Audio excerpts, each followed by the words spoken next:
রাহমাতুল্লাহি ওয়া বারাকাতুহু। আপনার হুগলি জেলায় ইজতেমায় হঠাৎ আমার একজন রাস্তায় একজন ব্যক্তিকে পেয়ে গিয়েছি। তার সাথে একটু কথা বলবো আমরা। আপনি কোথায় যাচ্ছেন? আমিও ইনশাল্লাহ ওই হুগলি বিশ্ব ইজতেমায় যাচ্ছি। কি ব্যাপারে যাচ্ছেন আপনি? একটু বলেন।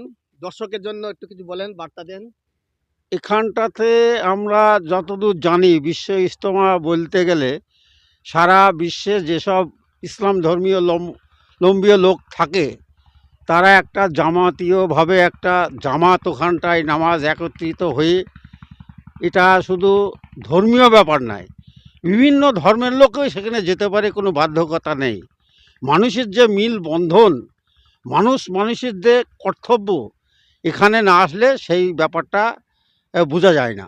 আমাদের ধর্মেই রয়েছে যে তুমি পৃথিবীতে ভ্রমণ করো এবং আল্লাহ তাআলা বলেছেন যে আমি কি সৃষ্টি করেছি, আপনারা যদি এক জায়গায় থাকেন তাহলে কিছুই বুঝতে পারবেন না, আমার সৃষ্টি সম্পর্কে আপনারা জানতে পারবেন না। সেই কারণে আমরা এখানটাতে এসছি সৃষ্টিতলা যে কিভাবে এই পৃথিবীটাকে সৃষ্টি করেছে, কিভাবে মানুষজনকে একত্রিত করে তাদের মধ্যে ধর্ম থেকে শুরু করে বিভিন্ন কাজকর্মের মধ্যে দিয়ে মানুষের একটা মিল বন্ধন যাতে গড়ে ওঠে সারা ভারতবর্ষে, সেই কারণে এই বিশ্ব ইজতেমায় আমরা বাড়িয়েছি। বা এখন আমরা জমিনি, এখন পূর্ব বর্ধমানে একটা বাগানের মধ্যে আমাদের রান্নাবাড়া হচ্ছে।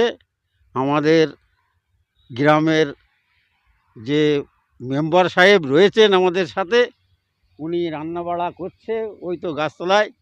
এই রান্নাবাড়া করার পর আমাদের শুধু মেম্বার নয়, আমাদের যে পূর্ব সোনাতলার জামা মসজিদ রয়েছে সেখানে ইমাম সাহেবও আমার সাথে রয়েছে। ওই সাথে সাথে পাশে হরিণডাঙ্গা গ্রামে আরও সদস্যরা আমাদের সাথে রয়েছে।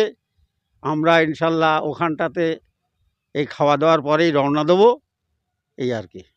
আচ্ছা, যারা আপনার রাস্তাতে বাইক চালিয়ে যাচ্ছে বা চার চাকা নিয়ে যাচ্ছে, যারা বিশেষ করে যারা বাইক চালিয়ে যাচ্ছে তাদের উদ্দেশ্যে আপনি কি বলবেন?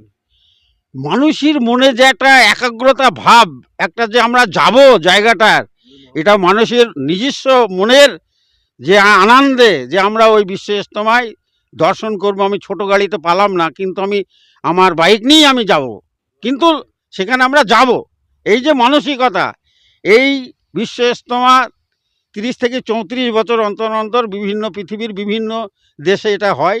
এবারে আমাদের দেশে বাঁকুড়া হুগলি জেলায়, যেটা ওই হুগলিতে অনুষ্ঠিত হয়েছে, এটা আমরা ওখানটাতে যাচ্ছি। মানুষের মনের যে জাগ্রতা, যে আমি ওখানটা বিশ্ব ইজতেমায় যাব এবং সেখানটাতে নামাজ আদায় করব এবং যে যার মনের বাসনা ওখান থেকে যে আল্লাহর কাছে করবে।